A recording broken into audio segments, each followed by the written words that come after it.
Hi, Liz. Welcome to the show. Thank you. Glad to be here. Now, we're going to be talking about one book. I believe it's called Alice in Condoland. It is. Wow, that's a cool title. I was reading a little bit about it, and it sounds interesting, or you're going to reach for it there. Excellent. Yeah, Look at that. there it is. There it is. Well, before we get to that, though, can Hmm. you tell us a little bit about yourself, a backstory, like who you are, and what got you to write this book? Okay. The best way I can describe myself is a work in progress. I am a creative person who had corporate parents. So I started out on a corporate path and I got into financial services marketing, which I liked. And at times I really enjoyed it, but it was not my passion. And so in 2009, I quit a very good job and I started to sing and voice act. And I, I learned. Every time you start over, you have to learn from scratch. So um, I got a teacher, and I found mentors, and I met other musicians, and I did that until the beginning of the pandemic, and then it was now what.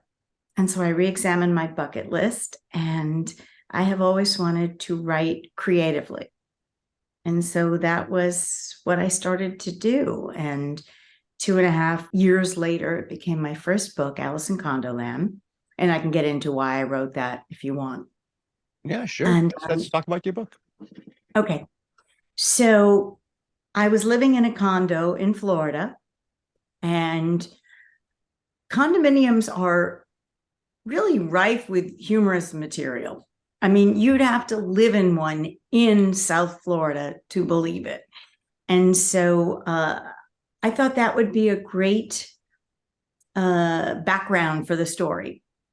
And I was also seeing what in my lifetime has been, at least I find it to be, an unprecedented amount of corruption at every level of our society.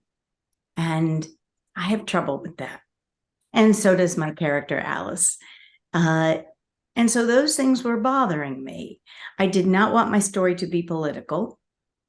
And so I just decided to base it on something that is a common occurrence in South Florida, which is condo corruption. Uh, and so Alice comes to Florida from New York, naive, and faces corruption in her workplace, doesn't know what to do, and she quits. She can't handle it because that's the status quo. But you can't quit everything. And so now she has a relationship. She's in her building, and she starts noticing that there's funny business going on, and she wants to do something about it. I think the theme that inspired me, it's an African proverb. If you want to go fast, go alone. If you want to go far, go together. So Alice bands with an unlikely and funny cast of characters to do something about it. And I won't tell you what the result is because people have to find out for themselves. Obviously. But it is replete with laugh out loud moments. Oh, good. And there's one sad chapter. And overall, it's a funny book. And someone who read it recently told me that she had highlighted certain sections and certain lines because it inspired her to take control of her own life, and that was very gratifying. Interesting. Did you yourself live in New York and moved down to Florida, or were you always in Florida? I did. Oh, you So did. there were a lot of parallels to my life in the first book I wrote, but the details, the nuances, the corruption, that's all fiction. Yeah. So by the sounds of it, what you've done is take a real story and fictionalize it so that you could exaggerate a little bit, make it more interesting. Exactly. Let's call it a rip from the headlines of South Florida condo living. Okay. What part of South Florida? I'm familiar with Florida. I've been there. I'm not going to be specific for a reason that the reader will understand when they read the book. Okay, cool. Okay. What about the corruption? What is that all about? Well, you live in Canada, so you are relatively blessed, but here it is a daily occurrence. We have elected officials lying and getting into office under false pretenses.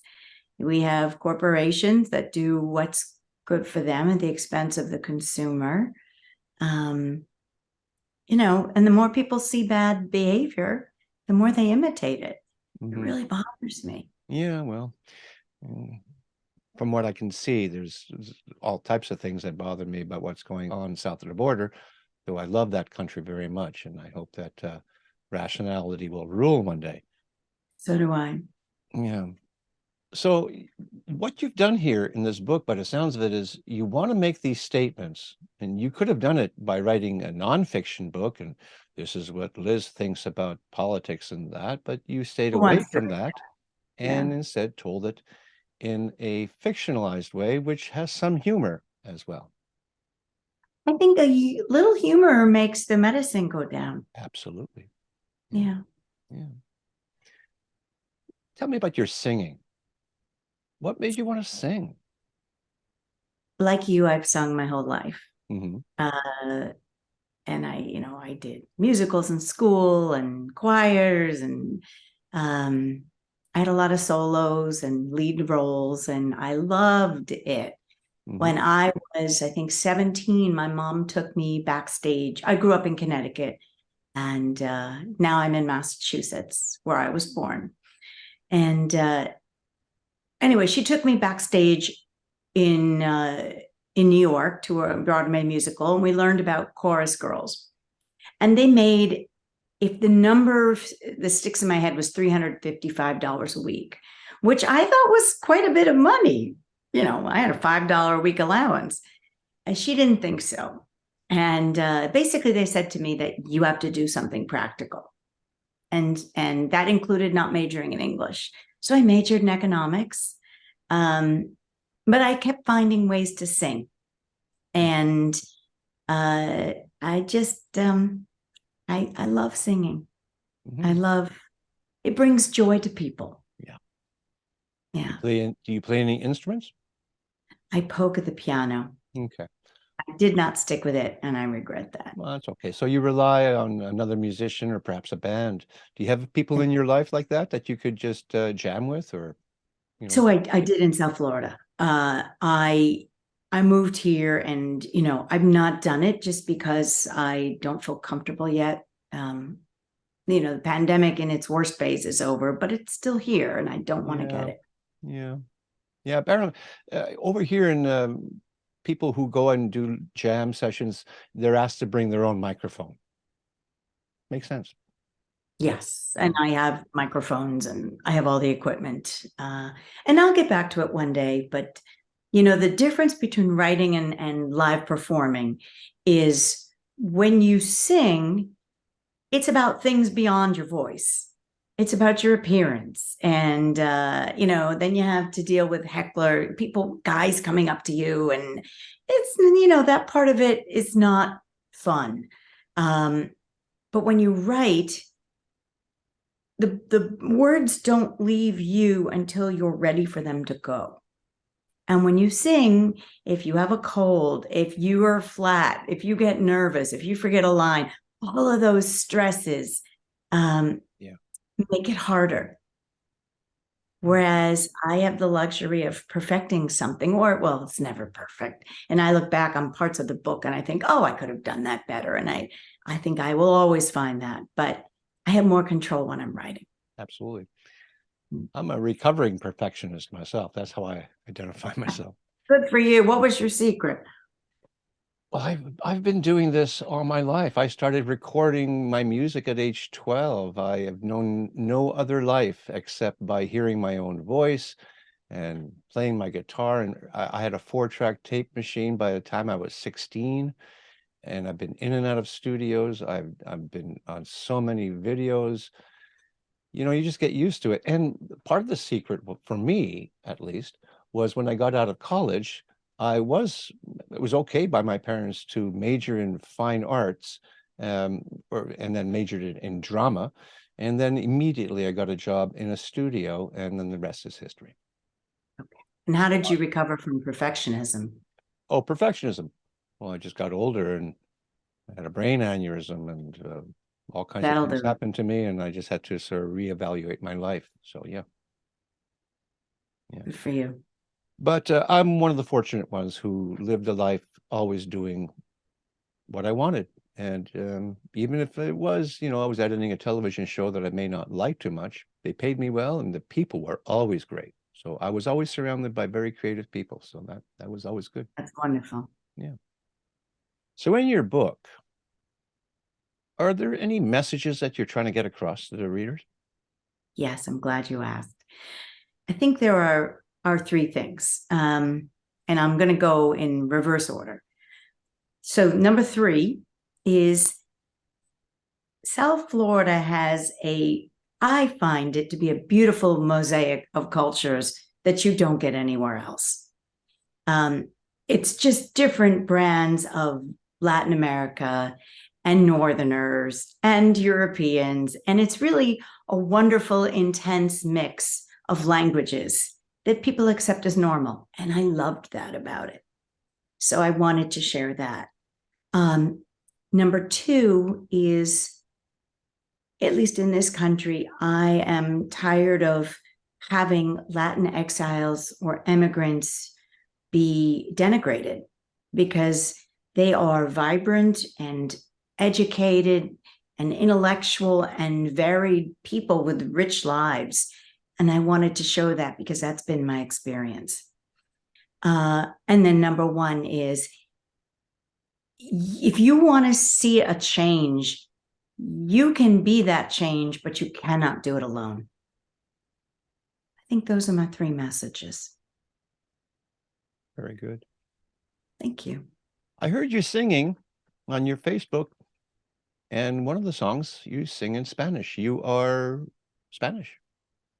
No, I'm Eastern European Jewish. Oh, and you just learned Spanish? Yep, Cool. I did.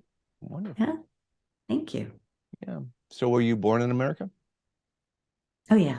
Okay. My parents were born here. My grandparents came as kids. Yeah. Well, we all come here from somewhere else. Absolutely. Now you live in Massachusetts. Now, I've been to Massachusetts probably more than any other state because I've had some relatives live there and did a lot of visiting. I love Massachusetts. I used to kid around saying that it should be a Canadian province. It acts just like Canada. Bless you. Thank you. I'm very happy to be here. And I have a lot of family here and friends. And I went to undergrad here. So yeah, I'm thrilled to be back. Excellent. Yeah. So now it's just a matter of you finding your literal voice again to go out and play that. I know what you mean. Playing in bars is where I sometimes play, but it's probably not my favorite place to play because of the same reasons as your experience. Right. And I think when you're a woman, it's a little different. Yeah, absolutely. I'm sure. Yeah. Do you do any recordings? Do you have the chance to do that? I've recorded some auditions for voice acting. Mm-hmm. And, I've recorded demos and I've recorded videos of songs. But right now, I have put that on hold because I don't want to be in a crowded setting. Back to your book, Alice in Condoland. What made you give it that title? Because you would have to live in a condo in South Florida to understand the craziness. And so this is just a very short way to get to that image in one's mind. Alice in Wonderland has some really crazy characters, so that's kind of what you were doing there? Yes. And so the characters all have names like Joanna Rivers and Sherlock Holmes and Paul Revere. And so everybody's got a name because, I don't want to give it away, but there's a reason why I'm not specific about the location and why the characters have caricature names. Okay. And it makes it very easy for the reader to know who's who. And how are sales for you? For the first month, I was number one in humorous literature on Amazon. So that was great. And now it's just a question of keeping up the momentum. So it's opportunities like this that help me get the word out. Mm-hmm. Because when people read it, they enjoy it. Well, the cover is very interesting. Makes me want to read it. It looks like a fairly thick book, about 300 pages or so. It goes fast. Okay. It's page turner. Good. That's what I've been told. Yeah. Are you planning on doing an audio book version? I'm open to it. Hmm. And of course, there's two Right. types of audiobooks. There's just the one that's narrated, and then there's the dynamic version where you actually put some sound effects in, which I could just imagine would take even longer. If I had somebody that could do it for me, of course, but Yeah. for me to do it myself, it's just not feasible. It's a lot of work. Yeah. Yeah.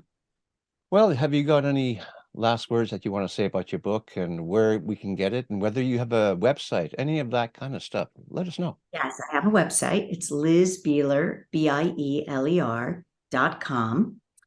The book is available most anywhere books are sold online.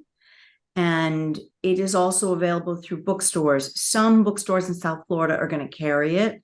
And other bookstores, somebody bought it in Concord, Mass and Belmont, Mass. You just go and they'll order it for you. I may order that book. Looks really I would love that. Here's a picture again. Yeah. It's it's a great summer read. Yeah, I was going to say a good summer read. Looks like a lot of fun. Thank you. I've been approached by 2 producers to turn it into a streaming series. We'll see what happens, but Cool. I would love for that to be. That would be neat. Yeah. Streaming series. I've heard of those. Yes, it's probably the next thing that we're going to be. I think it might be. I Yeah. think so. Yeah. Yeah. Well, Liz, this has been a lot of fun. Thank you And, so much for having me. Oh, you're welcome. And if you write another book, well, let me know and we'll do this all over again.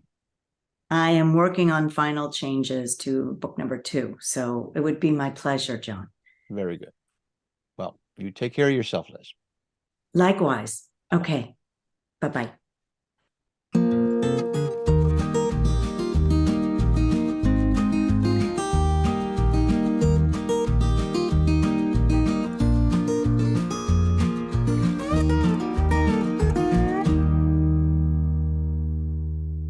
And that's our show for today. If you like what I do here on Tell Me About Your Book, then please hit the like button and subscribe. And don't forget to ring that bell for future notifications.